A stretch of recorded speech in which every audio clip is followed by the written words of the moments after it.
La primera parte, pues más nos importaba ver los mecanismos de hipoxemia, cómo iban las alteraciones de Q, los Chu, todo eso, ¿no? En esa segunda parte, cuando ya vamos a hablar básicamente de enfermedades, por ejemplo, como el EPOC, el asma, ¿no? Enfermedades como los cáncer, también enfermedades obstructivas, y a la vez también vamos a dar el gran mundo de las enfermedades especiales. No nos interesa mucho ver eso, ¿no? Vamos a recordar algunas cositas, como puede ser cómo se medía la difusión.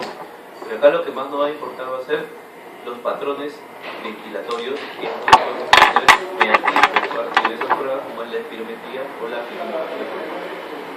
Entonces, para empezar con eso, vamos a hacer un repaso de lo que eran los volúmenes estáticos y los volúmenes dinámicos.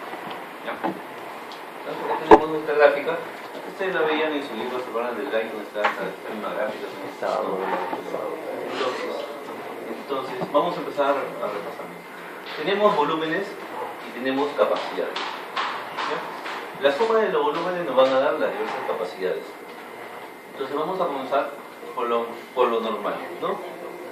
Bien, lo que nosotros retiramos sin darnos cuenta, ¿no? Sin ser conscientes de la respiración, estamos en inspiración y en la vez expiración, ¿verdad? Eso es lo que nosotros conocemos como volumen corriente. ¿Ya? Es el volumen corriente, ¿no? Eso es el día a día, cuando estamos haciendo nuestras cosas, no nos damos cuenta, no somos conscientes, pero a la vez estamos respirando. Es el volumen, entre comillas, es la respiración pasiva. ¿Correcto? Aproximadamente va a ser de 500 mililitros. Pero antes de seguir, les voy a decir, desde el momento, como les dije en la primera clase, esto no tiene parámetros absolutos para todos, sino acá manejamos porcentaje dependiendo de la edad, dependiendo del sexo, dependiendo del peso, manejamos porcentaje. Entonces, a partir de ahora, todos los volúmenes, sus valores normales van a ser de 80% a 120%. De 80% a 120%, ese es su valor normal y volumen.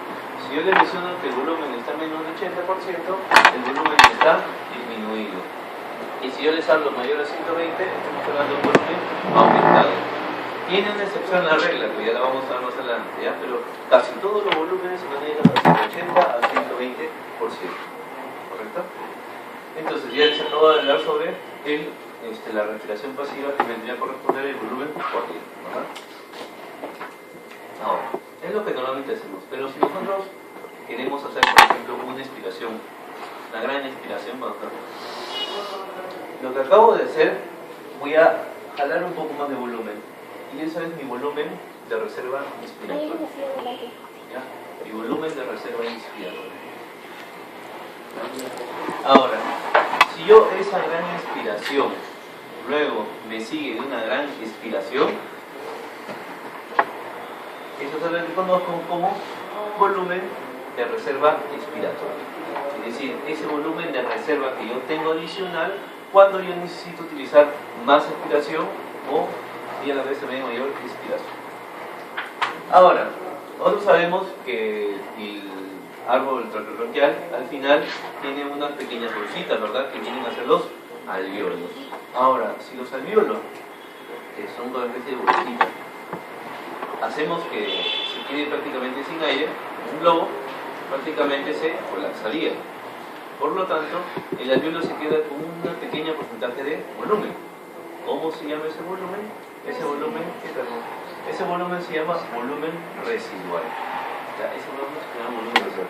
El volumen residual es aquel volumen en el cual, después de un ciclo respiratorio normal, permanece dentro de mis alvéolos y su función es evitar el colapso alveolar, es decir, evitar la atelectasia.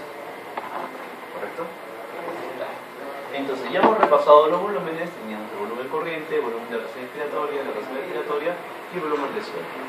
A partir de esto, la suma de los diferentes volúmenes nos van a dar capacidades. Entonces vamos a repasar cuáles son las capacidades. Si yo tengo la suma de mi volumen corriente más mi volumen de reserva inspiratoria, yo voy a tener mi capacidad inspiratoria. ¿Correcto? ¿Qué más? El volumen de reserva expiratoria más mi volumen residual me va a dar la capacidad funcional residual. ¿Correcto?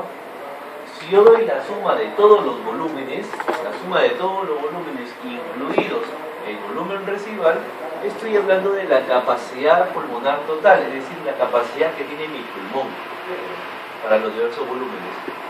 En cambio, si yo solamente veo los parámetros que me sirven para yo hacer un ciclo respiratorio normal o forzado, estoy hablando de la capacidad vital. Y cuando yo hablo de un ciclo respiratorio normal o forzado, estoy hablando de la suma del volumen corriente, la suma del volumen de reserva inspiratoria y el de reserva expiratoria.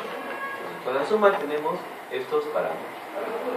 Ahora, más adelante, vamos a ver para qué nos sirven saber estos parámetros, ¿no? Porque es importante saber para entender las patologías obstructivas y restrictivas. ¿Ya? Bueno, estos eran los volúmenes estáticos. Una cosita antes de pasar. ¿Cómo yo puedo medir estos volúmenes? Alguien ha rotado neumología y ha estado de repente en un día que le ha tocado hacer las espirometrías, ¿verdad? La espirometría mide hasta la capacidad vital nada más, porque claro, la flexografía mide toda la capacidad pulmonar total, ¿no? Exacto. Entonces, cuando ustedes están en espirometría, cuando han visto la espirometría, ¿qué le han dicho al paciente? Inhale. Inhale fuerte y expiren. Sople. ¿Verdad? Y expiren. Sobre la vela. Ahora, si seguimos esa lógica de que hay inspirar y de expirar, yo voy a poder medir mis capacidades en las cuales la suma involucre el volumen de reserva inspiratoria, el volumen corriente y el volumen de reserva expiratoria. Pero hay un pequeño volumen en el cual no podemos medir, porque simplemente estamos haciendo prácticamente un ciclo exagerado de la respiración. ¿Cuál sería el volumen que no podríamos medir? El volumen residual, ¿verdad? Por lo tanto, si yo el volumen residual no lo mido con la espirometría, las capacidades en las cuales forma el volumen residual no lo voy a poder medir con la espirometría. ¿Qué quiere decir con eso? Que la capacidad funcional residual y la capacidad pulmonar total no van a ser medibles por la espirometría. Entonces, pero ya aparece una pregunta: ¿cuál de los siguientes parámetros no se puede medir con la espirometría? Tenemos al volumen residual, capacidad funcional residual y a la capacidad pulmonar total. Entonces, la pregunta es: ¿cómo yo puedo medir estos volúmenes? Esto lo voy a hacer mediante una pletismografía corporal, es decir, colocando el paciente en una máquina en la cual voy a registrar cuánto es el volumen que se queda en el pulmón. Por lo tanto, hallando el volumen residual, ya tengo estas capacidades. Aproximadamente todo lo que viaja en el pulmón, es decir, la capacidad pulmonar total es aproximadamente de 5.800. Pletismografía corporal. Entonces, cuando voy a ver más adelante la capacidad pulmonar total, es importante saber, sobre todo para las enfermedades intersticiales o restrictivas, en las cuales voy a tener una disminución de la capacidad pulmonar total. A partir de ahora sé que con la espirometría yo no puedo llegar al diagnóstico exacto, porque sí puedo hacer indirecto, exacto de las enfermedades restrictivas, porque necesito tener la capacidad pulmonar total para corroborarlo, para confirmarlo. ¿Correcto? Ahora pasamos a los volúmenes dinámicos. Cuando hablamos de volúmenes dinámicos, no solamente hablamos de un único parámetro volumen, no, sino cuando hablamos de dinámicos, debemos hablar de un parámetro tiempo. ¿Y cuánto mide aproximadamente la expiración? ¿Alguien sabe? ¿Cómo? ¿Cuánto mide aproximadamente o cuánto dura aproximadamente una expiración normal? Dura aproximadamente 6 segundos. 6 segundos. Entonces, acá vamos a tener el parámetro, el porcentaje de la expiración, y acá vamos a tener el tiempo. Tenemos el tiempo hasta 6 segundos. ¿Ya? Pero ¿qué va a pasar acá? Mira.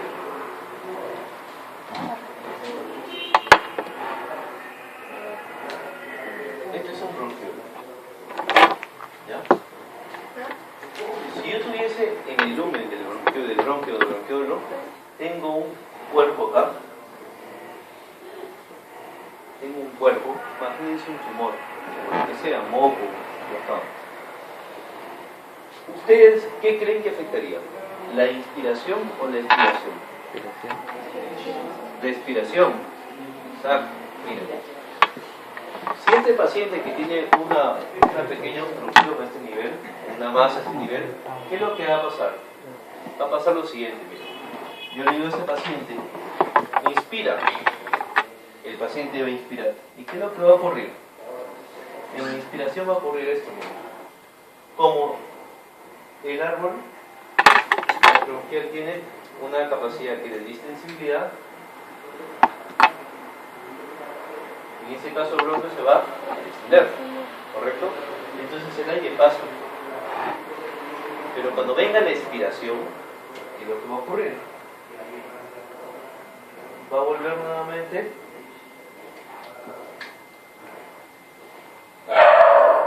y el aire no va a salir. ¿Ya? Entonces, si yo tengo una obstrucción dentro del lumen, el problema que se afecta es a nivel expiratorio. Entonces ya sabemos que los problemas obstructivos son a nivel expiratorio. Por eso es que cuando, por ejemplo, un niño con asma, ¿qué le dice? A ver, mira los hidrantes expiratorios primero, porque luego se pueden ser mixtos, pero al inicio son expiratorios, ¿no? En este caso del asma, pues una hiperreactividad bronquial, o en el EPOC, que es, por ejemplo, la presencia de moco. Entonces, para yo poder evaluar mis patologías obstructivas, ¿qué debo de tener en cuenta? Debo de tener en cuenta la expiración. Entonces, en el volumen dinámico vamos a ver la expiración. Y se dice que una expiración normal, en el primer segundo, tiene que prácticamente haber expirado, ¿cuánto? Antes el 70% para arriba. El 70% para arriba. Entonces, si yo tengo eso, ¿qué voy a hacer? Voy a medir mi volumen de expiración forzada en el primer segundo sobre el total de la expiración. Y se supone que si en el primer segundo yo he botado el 70%, sacamos el cociente, sería 70, imagínense, sobre 100, ¿cuánto sería 70%? ¿Verdad? Ese índice, ¿cómo se llama? Índice difenol. ¿Correcto? Entonces, este índice difenol me sirve sobre todo para corroborar que estoy ante una patología obstructiva. ¿Por qué? Porque si yo tengo afectado algún cuerpo acá, me va a afectar la expiración, ¿qué es lo que va a ocurrir? Que a la hora de expirar, el aire va a tardar en salir y se va a tener un poco retenido. Entonces, por eso es que el índice difenol me sirve generalmente para las patologías obstructivas. Y cuando yo hablo de una patología obstructiva, cuando yo tengo un índice difenol menor al 70%. Si yo tengo un índice difenol menor al 70%, estoy hablando de una patología obstructiva.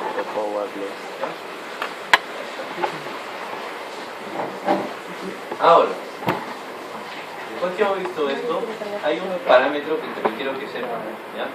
Que prácticamente es el primer parámetro que desciende ante una patología obstructiva, ¿no? De toda esta expiración, si nosotros sacamos una fracción de la expiración y sacamos del 25% al 75%, este es el primer parámetro que disminuye en un proceso obstructivo, antes de disminuir pues, el volumen de expiración forzada en el primer segundo. ¿Ya? Ahora, ese es el único parámetro en el cual yo entraría acá la regla. ¿Por qué? Porque ese parámetro se encuentra disminuido cuando hablamos de menos de 60%.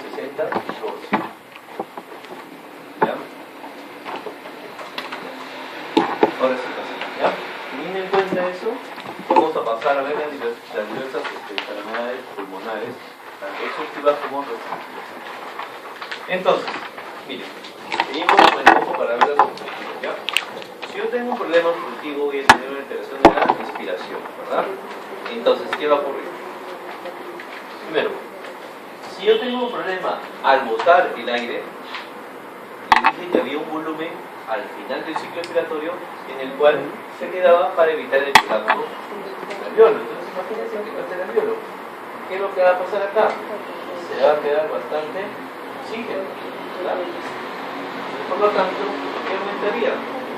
El volumen residual, ¿verdad? Entonces, el volumen residual es típico, si es que está asociado a una disminución del índice difenol, es típico de patologías obstructivas. ¿Ya? Entonces, si yo tengo un índice de tifenol menor a 0.7 o menos 70%, y eso ya me indica patología obstructiva. Y si aparte de eso se acompaña un aumento del volumen residual, que no se olviden que lo medimos con pletigografía, estaríamos en la certeza de que estamos ante un cuadro obstructivo. ¿Ya? En las preguntas suelen aparecer 1 o 2 preguntas en su examen de este cuadro para que ustedes digan qué problema es o qué patología es. ¿Ya? Entonces, para eso ustedes tienen que saber bien estos parámetros. No se olviden, siempre les van a colocar esto, el porcentaje. No se olviden que el valor normal es de 80 a 120. Si yo estoy con un volumen residual de 140, estoy hablando de un volumen residual alto. ¿Ya? Si yo hablo de un volumen residual de 90, está normal. Y si hablo de 70%, está disminuido. ¿Correcto? Entonces, la patología obstructiva sí se entendida, ¿verdad? Ahora vamos a entender la restrictiva. Entonces, ¿cuál es la gran diferencia entre las patologías restrictivas de las obstructivas? ¿Se acuerdan que en cardiología hablamos, por ejemplo, de pericarditis constrictiva, de taponamiento cardíaco, ¿verdad? Lo mismo prácticamente va a pasar acá. Cuando una parte del árbol se quiera distender, ¿qué va a pasar? Se va a enfrentar contra algo y va a impedir su distensión. Por lo tanto, si seguimos la lógica, los problemas restrictivos, por lo tanto, van a tener menor volúmenes que los problemas obstructivos. ¿Por qué? Porque si yo tengo un problema al distenderme, ¿qué estoy afectando? Primero estoy afectando prácticamente la inspiración, ¿no? Si yo afecto la inspiración, por lo tanto, va a ingresar menos volumen de oxígeno. Por lo tanto, ¿cuál es la capacidad que me va a medir todo el trabajo pulmonar? La capacidad pulmonar total. Y por lo tanto, en las enfermedades restrictivas es típico que la capacidad pulmonar total esté disminuida. Primer dato típico. ¿Ya? En las enfermedades restrictivas, al haber menos ingreso de aire, voy a tener disminuida la capacidad pulmonar total. ¿Correcto? Ahora, si yo tengo menor volumen, pues mi índice de tifenol, como al no tener un problema en el lumen, prácticamente va a estar normal. Pero ojo, es porque jalo menos aire y a la vez esa cantidad de aire la voy a botar de forma normal. Entonces, la gran diferencia, primero ustedes tienen que irse a este nivel. ¿Ya? Primero, ante una pregunta, ustedes tienen que ver el índice de tifenol. No se olviden, el índice de tifenol, ¿cómo es? El volumen expiratorio en el primer segundo sobre el total. ¿Ya? Entonces, vamos a simplemente le voy a decir cómo es que se tiene que ver esto. Entonces, digamos, en los problemas restrictivos prácticamente tenemos dos grupos grandes para separar. Me dicen, los problemas netamente del pulmón, o sea, del parénquima, y los problemas que son fuera del parénquima, es decir, que no son causas pulmonares exactas.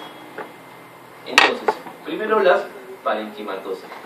¿Quiénes entrarían en este gran grupo de enfermedades acá? Las enfermedades intersticiales, aunque ya vamos a ver que hay exceptos en los cuales algunas enfermedades intersticiales podrían cursar con patrón obstructivo. ¿Ya? Entonces, las enfermedades intersticiales prácticamente son las que van a entrar en este grupo de enfermedades restrictivas parenquimatosas. ¿Por qué? Porque si yo tengo vasuritis en el intersticio, cuando mi árbol se quiera distender, ¿qué es lo que va a ocurrir? No va a poder hacerlo. Y por lo tanto, hay alteración de la distensibilidad. Luego tenemos los problemas extraparenquimatosos. Y los extraparenquimatosos los podemos dividir en dos. ¿En quiénes? En los que son netamente inspiratorios y en los que son mixtos. ¿Ya? Entonces, si ustedes se acuerdan, ¿cuál era el músculo principal para la inspiración? El diafragma, ¿verdad? Entonces vamos a poner un ejemplo, porque eso sería causa fuera del pulmón. Yo tengo por ahí una alteración del diafragma. Tal vez he tenido una fractura a nivel de C4 que se encarga del nervio neurofrénico y tengo alteración de la musculatura del diafragma y tengo alteración de la inspiración. Entonces, acá voy a tener prácticamente un ejemplo de una enfermedad netamente inspiratoria. Y las enfermedades netamente inspiratorias prácticamente van a hacer lo mismo que es una enfermedad intersticial. Es decir, no va a dejar que el pulmón jale mucho aire. En cambio, las enfermedades extraparenquimatosas que afecten tanto la inspiración como la expiración, ahí sí voy a tener un pequeño problema. ¿Por qué? Porque si me complica tanto la inspiración como la expiración, a través de expiración, ¿qué es lo que va a ocurrir? Va a ocurrir que cuando yo necesite botar aire, el poco aire que he inhalado, si yo tengo un problema expiratorio, voy a tender a quedarme con un poco más de aire. Lo mismo que nos pasaba en los problemas obstructivos. Por lo tanto, ¿cómo yo voy a diferenciar un problema inspiratorio de un inspiratorio y expiratorio, teniendo en cuenta cuál? El volumen residual. Y al tener también un problema expiratorio, pero a la vez inspiratorio, por eso que no sigue siendo, pues puede ser, como dice, variable, pero generalmente va a ser normal, ¿qué es lo que va a ocurrir? Que al quedarme un poco de aire, voy a aumentar mi volumen residual. ¿Ya? Entonces, esa es una forma de la cual yo puedo diferenciar una extraparenquimatosa que afecte la inspiración de una extraparenquimatosa que me afecte de forma mixta. Hay otra forma, por ejemplo, como ya vamos a ver, hay otras medidas, por ejemplo, la presión inspiratoria máxima y la presión expiratoria máxima. Si yo también mido esas alteraciones, en solamente la inspiración voy a tener alteración de la presión inspiratoria máxima. En cambio, en una mixta voy a tener de la inspiración y de la expiración máxima. Ambas se van a tener.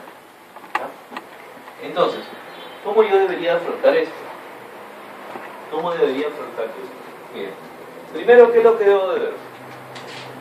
Si me dan un caso de esa manera, lo primero que yo tengo que ver es el índice de Tikes. Con el índice que no voy a tener. Si el problema es obstructivo o si el problema es restrictivo. ¿Verdad? Ahora, si el problema es restrictivo, ¿no? Si es obstructivo ya está, ¿no? Esto lo voy a corroborar como con el aumento del volumen residual, ¿verdad? Ahora, si el problema es restrictivo, esto lo voy a corroborar como una disminución de la capacidad pulmonar. Entonces, ¿esto para qué les pongo? Porque en un problema obstructivo yo tengo que tener un aumento de volumen residual y en un problema restrictivo yo tengo que tener una disminución de la capacidad pulmonar total. Si yo no tengo esta disminución de la capacidad pulmonar total, no estoy hablando de una enfermedad restrictiva. ¿Ya? Entonces, ante un problema restrictivo, ¿qué es lo que voy a ver? El volumen residual, ¿verdad? Entonces, el volumen residual va a estar aumentado en el extraparenquimatoso mixto, ¿verdad? En cambio, acá nos quedaría los parenquimatosos versus los extraparenquimatosos mixtos. ¿Y cómo yo los podría diferenciar? Los podría diferenciar de dos formas. Una, midiendo la función pulmonar, que lo pueden hacer con la diferencia entre el oxígeno o con cualquier prueba de imagen para corroborar la etiología, o lo pueden hacer midiendo la presión inspiratoria máxima. Si esto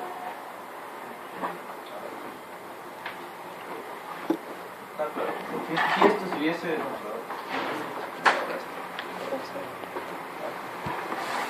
poner acá el signo marcado, porque si no entraría acá el programa. Si yo tuviese alterado la presión inspiratoria máxima, como les digo, pueden corroborar con cualquier prueba de imagen, midiendo la diferencia entre el oxígeno. Si esto está normal, estaría ante una parenquimatosa. En cambio, si estuviese disminuido, alterado, estuviese ante una extraparenquimatosa inspiratoria. ¿Ya? Entonces, Así es como, esa es la secuencia que ustedes deberían de seguir para poder llegar al diagnóstico si es que le colocaran alguna patología. Pero no se olviden esto, ¿ah? Que los volúmenes normales son de 80 a 120.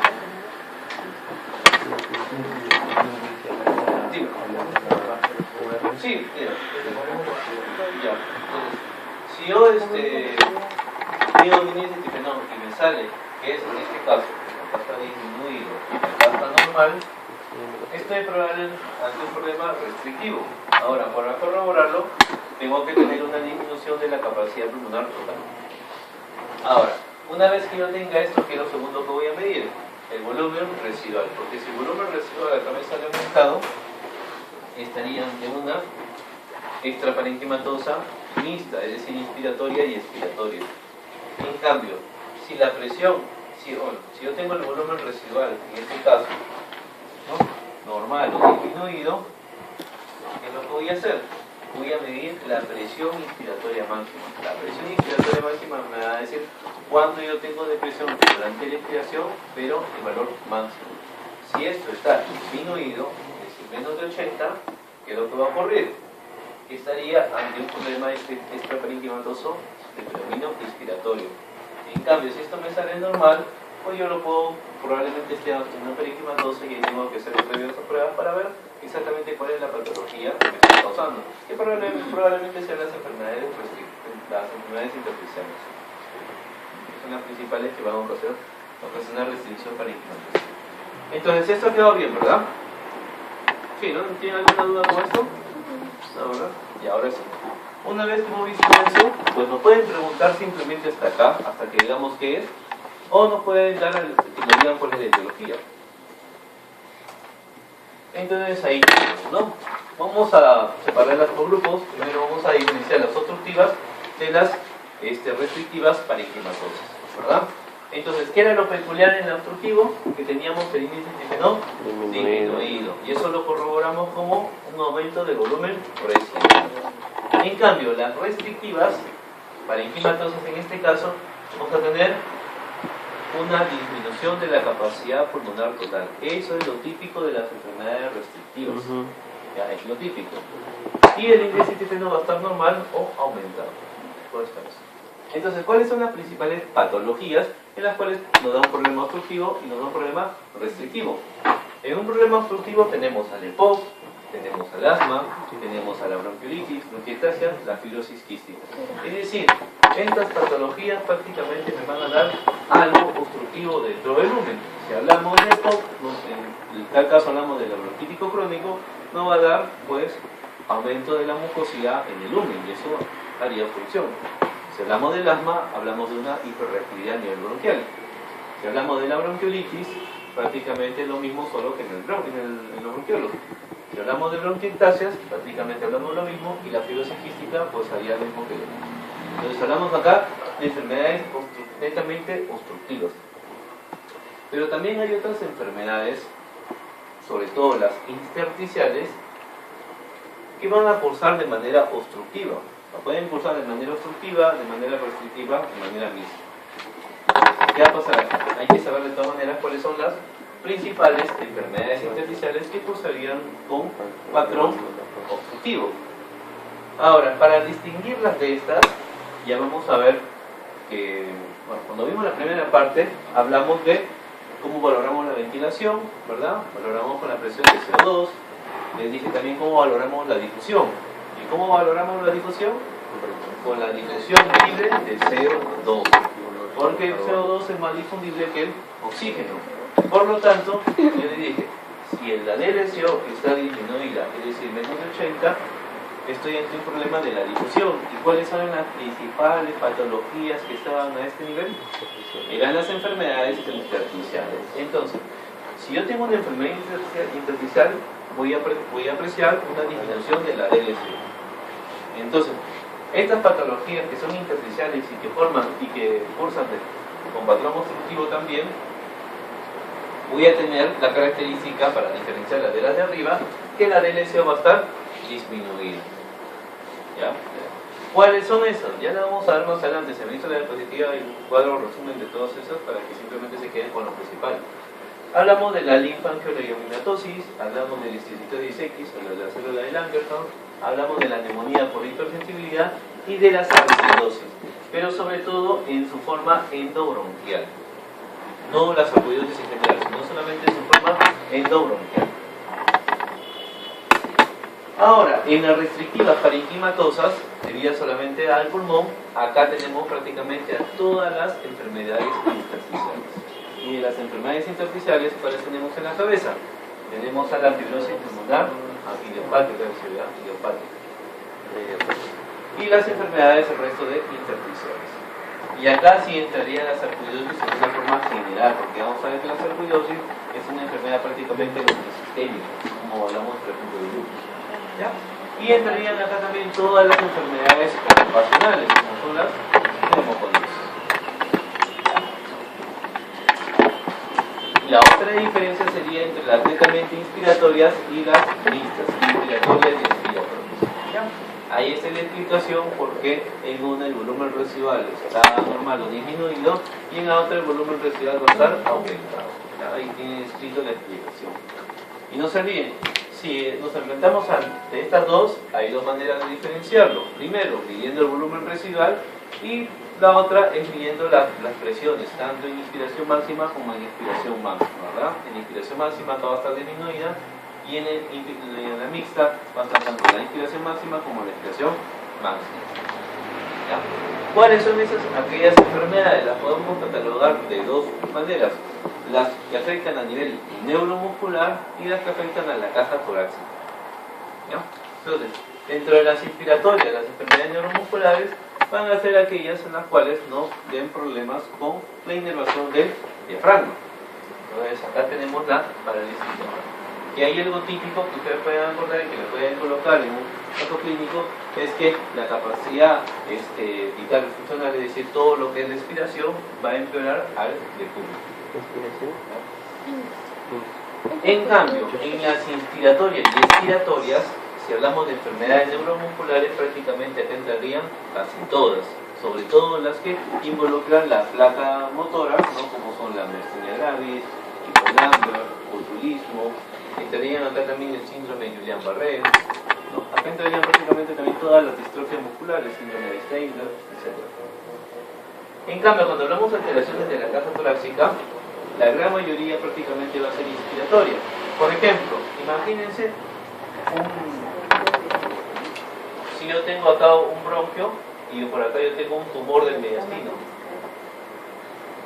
Esto prácticamente, todas las cosas que sean de obstrucción extrínseca van a afectar directamente la inspiración, porque no van a dejar que se descienda en el árbol, pero no comprometen la expiración. Entonces acá estarían todas esas causas, por ejemplo la hipercoliosis, la obesidad, todos los tumores o masas que estén cerca, en este caso sería en el mediastino, ya que el pulmón se encuentra en el mediastino.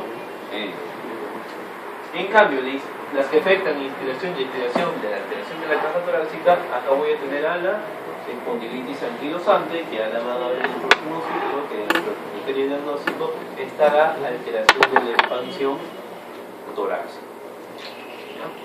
Entonces ahí tienen las diferentes causas. Y vamos a ver.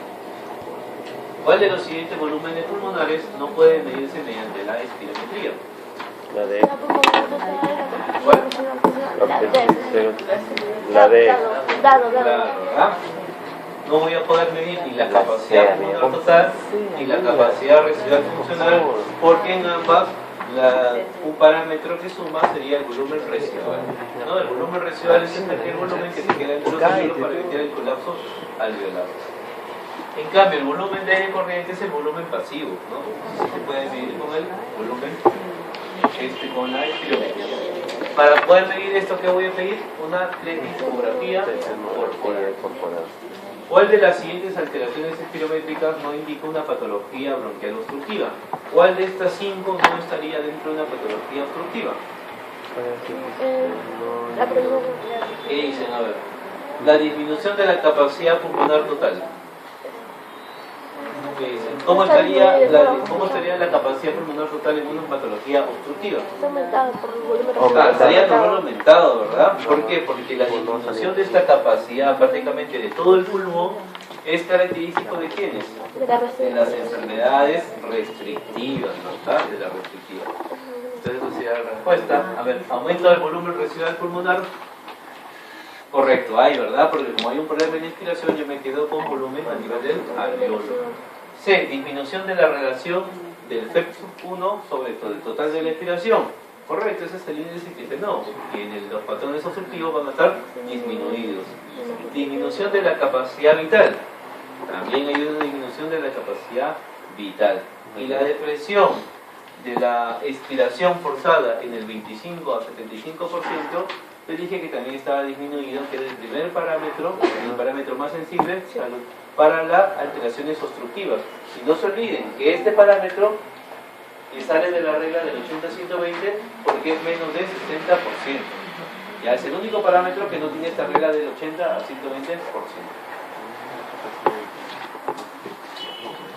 Un paciente presenta los siguientes resultados en una espirometría forzada.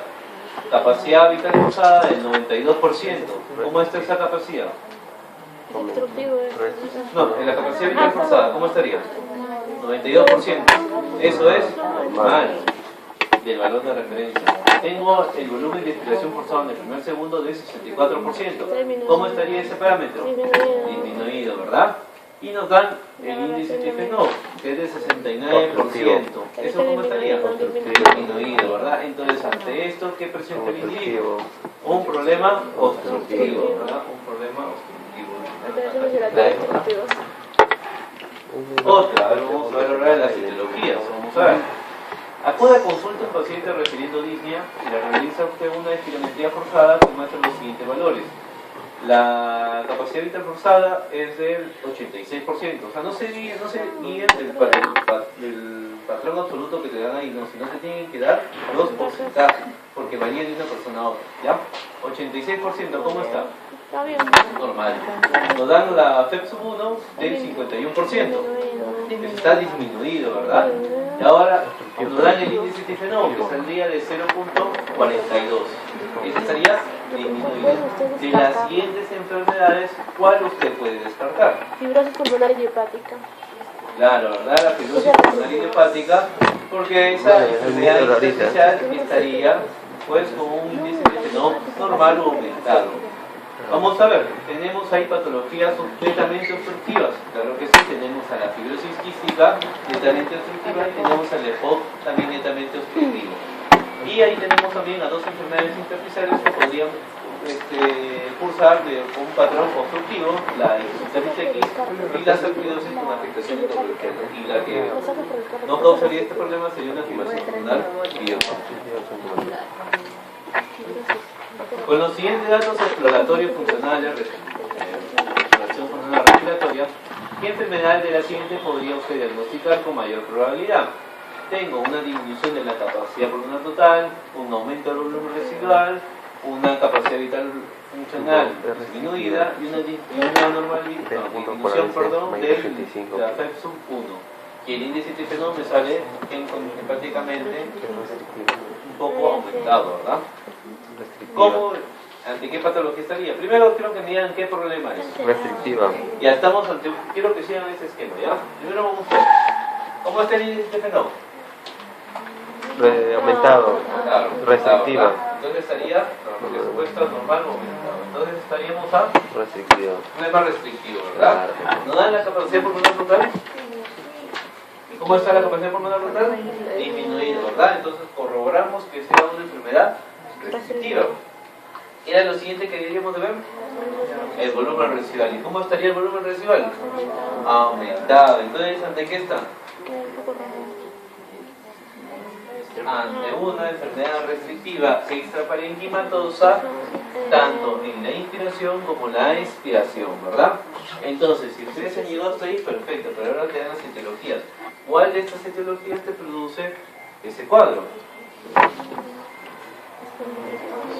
la espondilitis anquilosante, ¿verdad? Entonces esa sería la respuesta. Entonces de esa manera se pueden preguntar, te pueden decir simplemente cuál es el patrón, las características del patrón, o te pueden que marque la etiología.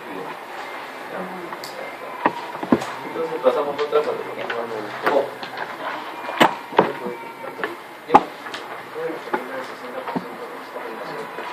Ah, claro.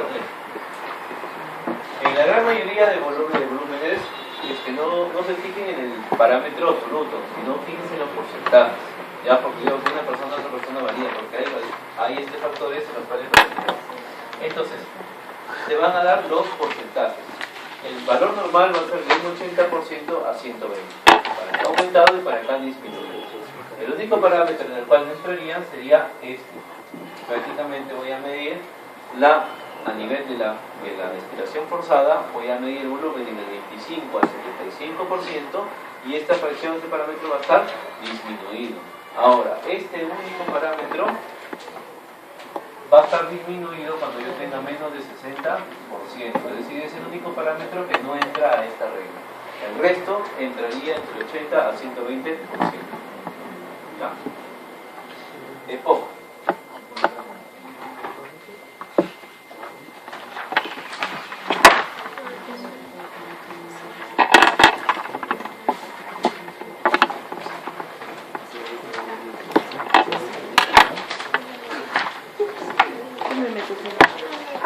Entonces comenzamos con la poco, ¿ya?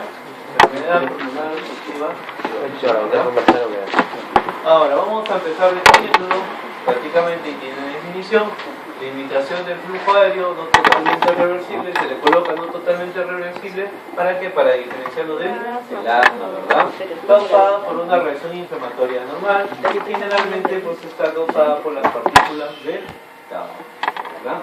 Entonces, con esto sabemos que el principal factor de riesgo va a ser el consumo de tabaco.